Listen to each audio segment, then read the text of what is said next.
Hello and welcome. I'm Stormo, and today we're taking a look at a game called Apotheon, which is developed by Alien Trap Studios. It's a Greek mythology-themed platformer, and I'm going to have to give a little bit of a warning before we get into this, that this game has some very Greek-style nudity in it, so if that's something that might upset you a little bit, this video may not be for you. It has a really stylized look. I'll just get into the game from where I was up to. I've put about 2.5 hours into this so far, and I am currently working my way through Hades, as you can see here. So this is us. We are Nicandros, is the name of our character, and he is a mortal fighting his way up Mount Olympus, because the gods have basically decided to say screw Earth and we're taking our ball and going home, and he's decided to say, well, screw you, and I'm going to, like, take all your powers and bring them back to the people of the Earth. And he does this with an array of weapons, one of which is a bow that actually works surprisingly well once you get the hang of it. The goal here, by the way, is to stand on this switch, and there's a door off to the left there that will open up. Anyway, while I'm trying to get my way through these skeletons and just heal myself up here, there we go, we got that opened. Okay, so a couple of things to notice. First is you're probably looking at the visuals of this game and realizing that it looks really interesting. It's got this very stylized look that's of course meant to be in the style of sort of Greek frescoes and things like that from ancient Greece. And the game sticks to this in a way that is just glorious. I really, really love the way this game looks. And in fact, it's what sort of interested me when I first heard about this game a long time ago. You'll notice everything's quite dark here, and I have a torch, but I haven't put it on because I want you to notice something else that's going on here, which is, if you look carefully, you can see there's actually a sort of rough stone texture on top of everything. I'm not sure... Whoa! Nope. Hang on. I'm going to need my torch. Hang on, we're in water. No wonder I can't get the torch out. Okay. So I need to change my weapon and put a torch. So I have a torch now, which will make killing these sort of zombie people a little bit easier. Unfortunately, the torch goes out when you're in water like that, so I was just going to see what was up there. So I'll head this way. So I'm currently working my way through Hades, which is one of the zones in the game, and I'll just briefly pause and bring up the world map so you can see the whole game. So this is the game world, and it's styled, I want to say Metroidvania, but what it reminds me more of slightly is another NES game called Faxanadu, which was a side-scrolling RPG. And like Faxanadu, this game is broken up into several zones that you transfer from a sort of single hub area, which in this case is generally the Agora, which is here. You start off here, and you go here, and that gets you to these zones, but there are other zones. As you see, there's the Acropolis up there, which we obviously get to a bit later, and ultimately our goal is to fight Zeus, presumably. Right now we're in Hades, and we have different objectives. You can see on the side of the screen there's a bunch of objectives. Each zone has objectives. I haven't unlocked all of the objectives yet. I did all of the Artemis, Forest of Artemis yesterday. And currently working our way through Hades, which I have to do before I get to another area, which I can't quite remember what it is, but that's how I remember it anyway when I was looking at it. You'll notice I just picked up an item. There's items and a sort of, I wouldn't say role-playing elements, but simplistic sort of character development going on in the game. You can basically spend gold to upgrade your ability with weapons such as swords and arrows. I've been putting money into arrows because I like being an arrow type of person. The skeletons have a habit of coming back to life. Xiphos is a shield, which I'm not using at the moment because I've got to carry the torch. But I'll just quickly bring up the crafting menu so you can have a quick look at that. And you can see I can make 2 items at the moment. There's more recipes that are available, and I'm just going to make a bunch of these. Greek fire can be used to bash down certain walls as well, which you can also destroy with some weapons I've discovered recently too. So just take that down. We're using a spear.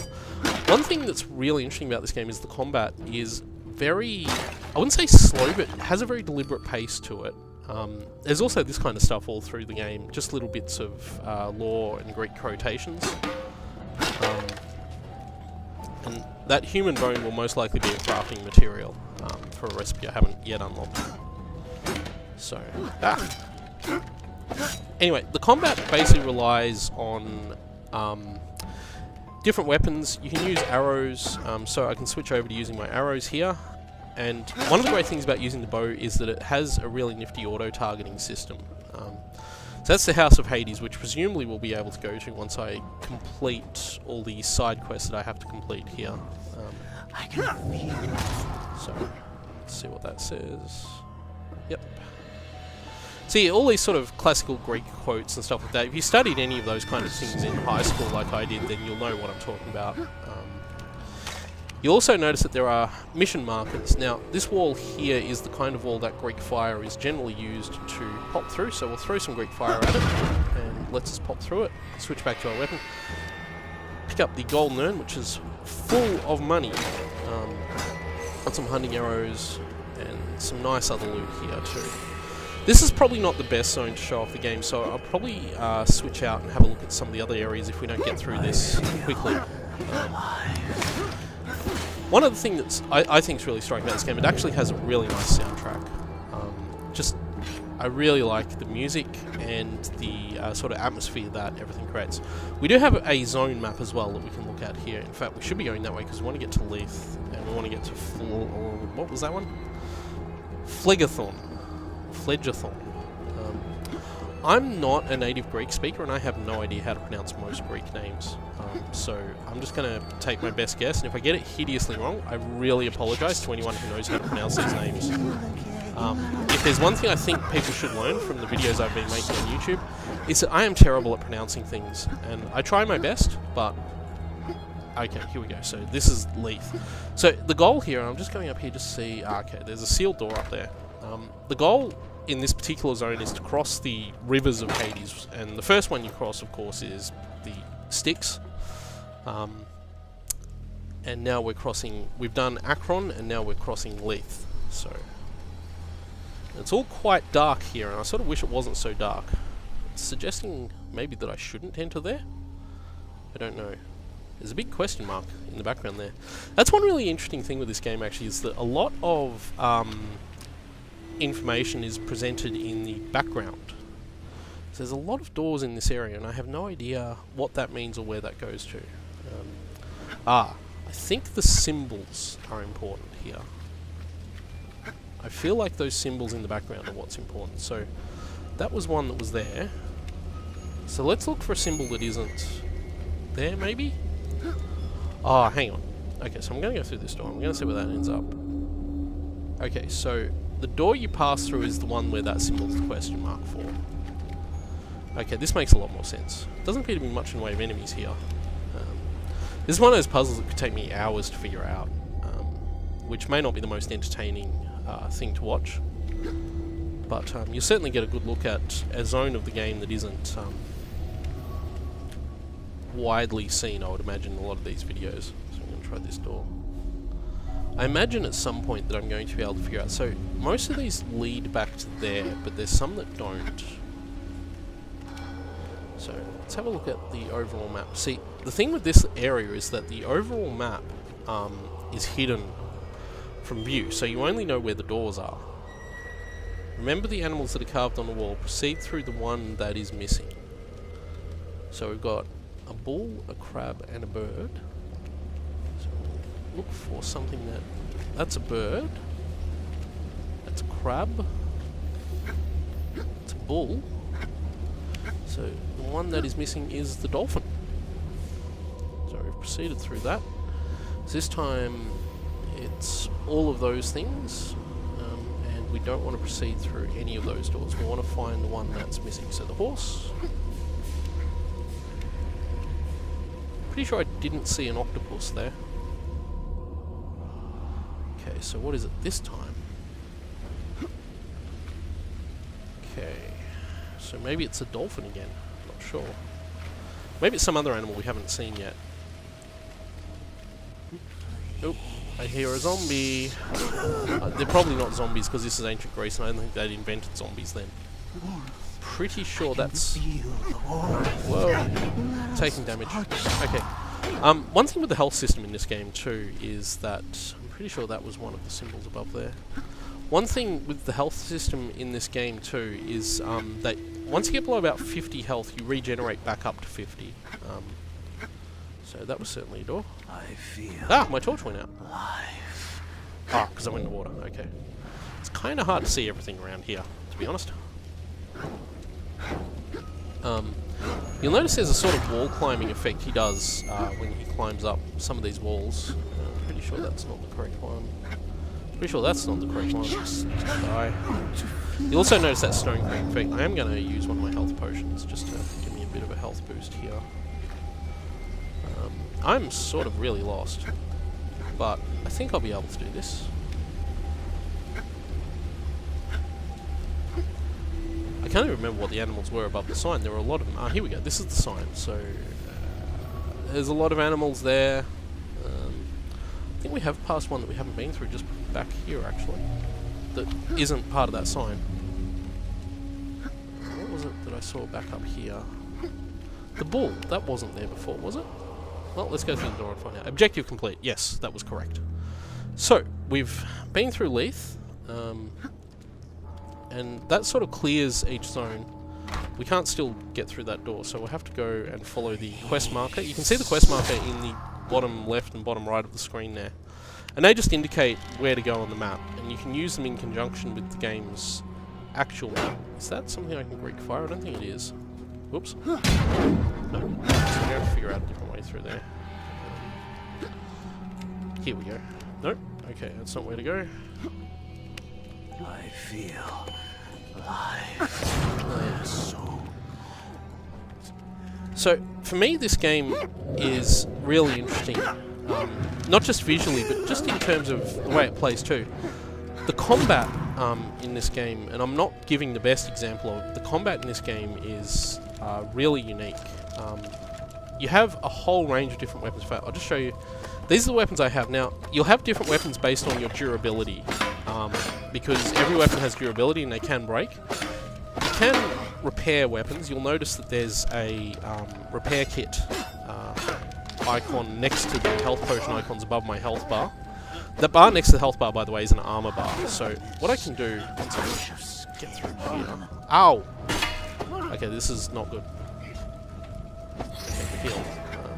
Oh yeah, and the enemies can climb as well, which is unique. I'll give it that much.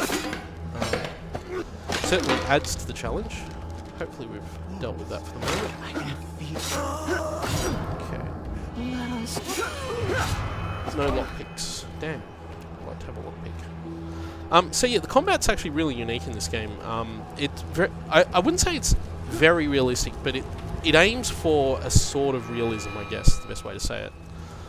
In that different weapons behave very differently. Okay, so we can't actually cross the Phlegathon or Phlegathon yet. So I have to go to the Cocytus or Cocytus, maybe? I make no excuses. I am terrible at pronouncing Greek names. Sorry. I will try to do better one day. Anyway, so we'll go up here and we'll see if we can't get to that place. Following the quest markers is nice and easy. There was a thing there. What was that thing? Oh, it's a thing.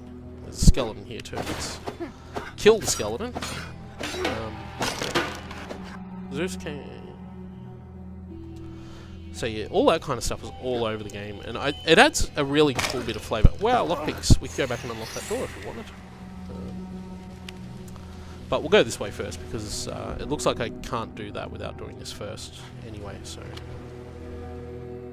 Cross the river, Cocytus, one of the two. Oh! We're on a boat, guys. It's a boat. There's lots of boats in this game, actually, and they all look like this, pretty much. Can I put my torch away? Yes, good. So, being able to put my torch away allows me to show off the shield, which works like that. You'll see that indicator in front when I activate the shield. That indicator basically indicates where my shield's covered. And you can actually target your attacks in this game. It's not obvious, but the right stick allows you to target your attacks. Ah, damn. Oh well, I knew that was going to happen. I think that means we'll have to do this whole section again. Checkpointing is pretty good. Usually you checkpoint from whatever the last door you crossed in was, so just means we're back at the start of that section. I will put my torch away. I might actually switch over to using a bow. So we'll see how we go with the bow. The downside to using a bow is that it means you can't use the shield. But the upside is it means you can hit enemies from much further away, which can be useful. Particularly good for dealing with certain kinds of ranged arrow shooting turrets that this game has. We just picked up a little bit of armor. Armor basically works like it does in, say, a first-person shooter, where it lets us basically works as additional HP. You have a base level of armor that degrades based on your armor durability. I'm gonna switch back to a weapon shield here, because there's a lot of these guys, and this is really tricky. But we're doing okay now. So, combat, you can't really spam your attacks. And I'm trying not to, but this is actually quite tricky, this part. I haven't faced anything this difficult in the game yet, actually.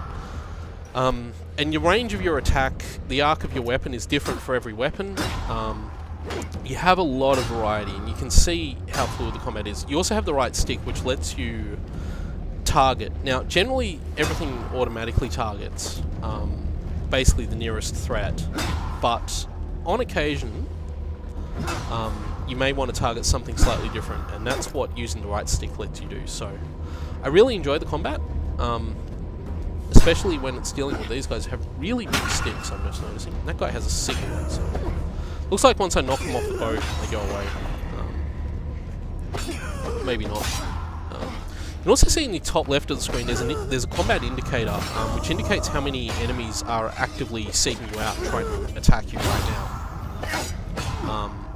This is mostly useful in the Agora, which is a neutral area where enemies won't attack you unless you start attacking them. So we're going to have to break out our torch now, because it's quite dark here. On the bright side, it looks like we've completed that region, so I think the only one we have to do now is, yeah, Fledgathon. So we'll head back over that way.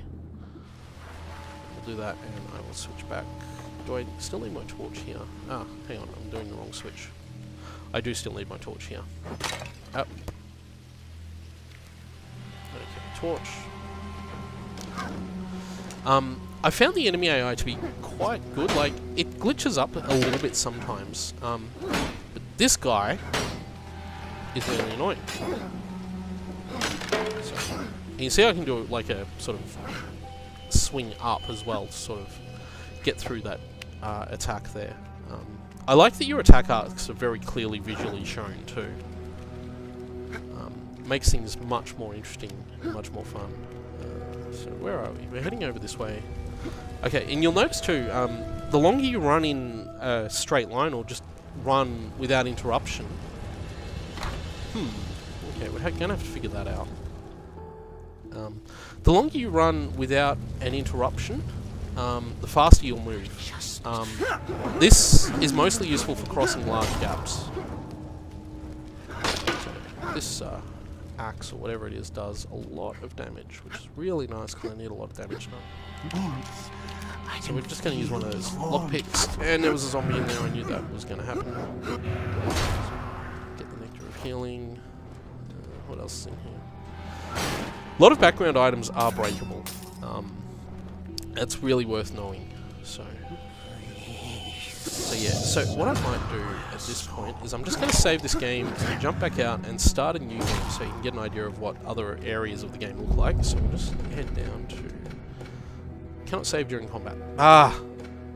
Why am I in combat? Oh no, there's a dude there.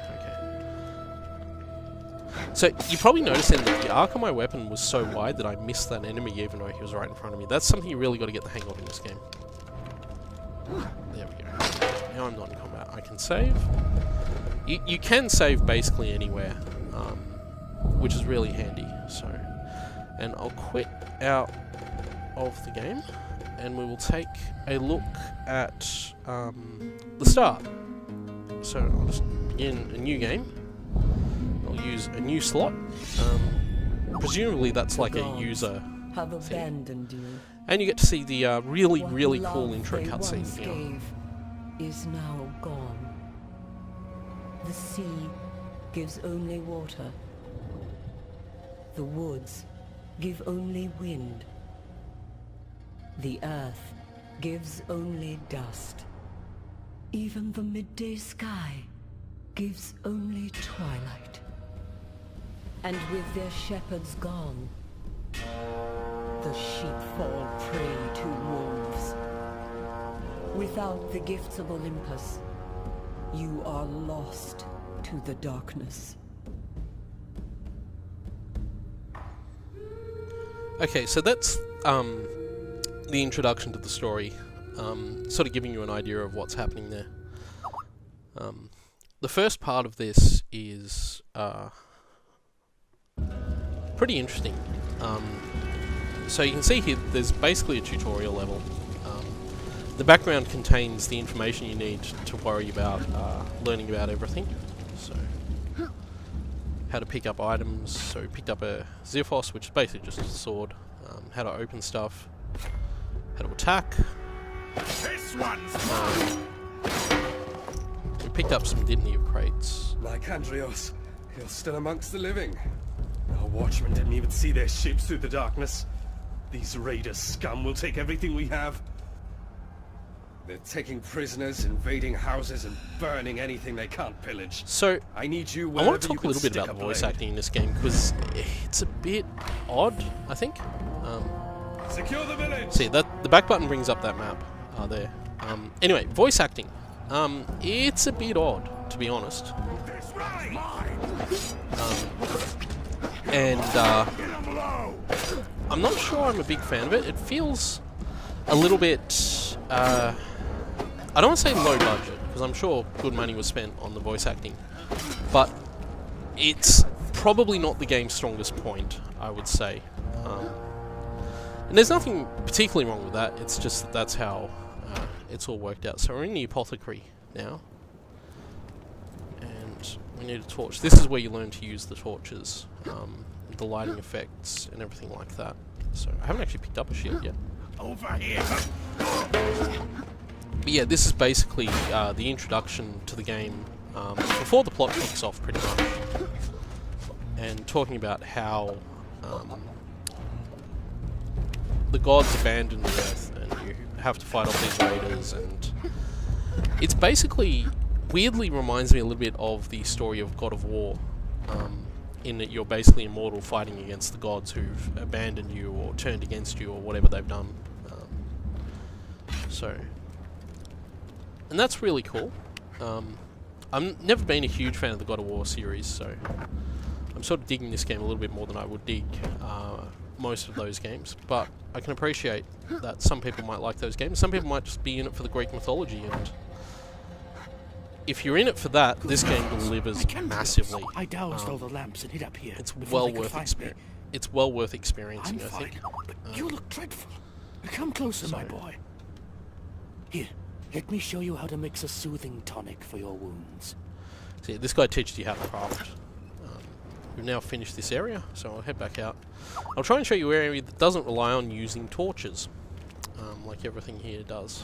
So, go back into the village. Not going to need our torch anymore, so we'll swap that away. We don't actually have a shield yet, so it's basically torch and left hand. I think that this is a really cool game overall. Like I said, I've only put about 2.5 hours into it so far, so I don't want to give it like a full review or full opinions or anything. But I think what Alien Trap have tried to do here is really impressive. I'm a big fan of using modern graphics hardware to create 2D platformers that have these stylized looks. there's another game. Bastards are taking prisoners to their ship on the beach. There's another game out recently called Guacamelee, which again has a very stylized look, and which interestingly again is also a Metroidvania style game. And I think doing that is, to me, it's more interesting than a lot of sort of 2D platformers that are just basically. That's right. I have to. It's a lot more interesting than 2D platformers that just use pixel art and stuff like that. Like, I have nothing against pixel art platformers, but it's been done to death in a lot of cases, and I feel that unless you're trying to do something particularly new or particularly interesting with it, oh yeah, the Drunk Hunter. This guy's great. Didn't see a single deer. Went up this morning, didn't see any rabbits. No birds singing neither. There was always the bird songs in the mornings. Peep, cheep, cheep, tweet. Lots of rats, though. People like rat meat, right? I hear them bandits upstairs. Don't you worry. I'll keep all the rat meat safe. Don't worry. I'll keep the wine safe, too. He's fantastic. So yeah. Yeah, overall I think this is a really cool game, and as I was saying, I'm not a big fan. Well, I like a lot of 2D pixel art platformers. I like Shovel Knight, and I liked I liked Mega Man 9, if I'm honest. So I don't mind those games, but I feel that these days there's a lot of them, and you really have to try hard to stand out from the crowd in that sort of style. Whereas something like Apotheon is able to sell itself solely on its art style. I mean, that's not to say it's a bad game. It's a very good game. I'm really enjoying what I've played of it so far. But I think approaching 2D platformers with this kind of originality in mind, rather than just trying to be, you know, a clone of games we all loved and enjoyed on the NES 20 years ago, I think that's a really cool thing. And I really like what Alien Trap have done with the visuals. I really like what they've done with the game. I think the level design is pretty good. I've had no complaints with it so far. And I should point out too that I'm not necessarily the biggest fan of Metroidvania style games to begin with. I often find myself not really sure of what to do or where to go in them, but this game has really solved that problem. So this game has really solved that problem for me. I find that I always have something to do as I go through the game. There's always some objective that I can look up and get to, and I understand what the objective is a lot of the time, whereas you play like a Metroid or a Castlevania, and I often find myself unable to figure out where I'm supposed to go or what I'm supposed to do first. And I mean, it's not always because it's difficult to do, it's just that the games often don't provide good direction for you to figure that out. So, oh yeah, we can roof climb too. But this game is a lot better than that, and it does give you a good idea of what to do, where to go, how to get there, and it's overall pretty good. So, and it's one of a couple of these really stylized platforms. I mentioned Guacamelee before. There's another one coming out hopefully later this year called Cuphead, which is more action focused, is more trying to be a bit more Mega Man-ish, I guess, but uses again a very stylized visual look. And I really can't wait for that game to come out, because I'm really excited by the way it looks. I'm supposed to... Oh no, that's right. Just... Yep, okay, cool. You jump a long way in this game, and it can take a little bit to get used to the jumping. It works, there's no problem with it, but you just gotta be prepared for it a bit, I guess. So yeah, overall, I really like Apotheon. I am gonna actually back out of this though. I really like it, and as far as I'm aware, it's currently only available on PC. Hopefully it gets successful enough to receive console ports. I'd love to see this on like a PS4 or Xbox One. Even a mobile port would be pretty cool. But yeah, that's what I think of the game, and thank you for watching, and I'll be back next time to talk about a different game.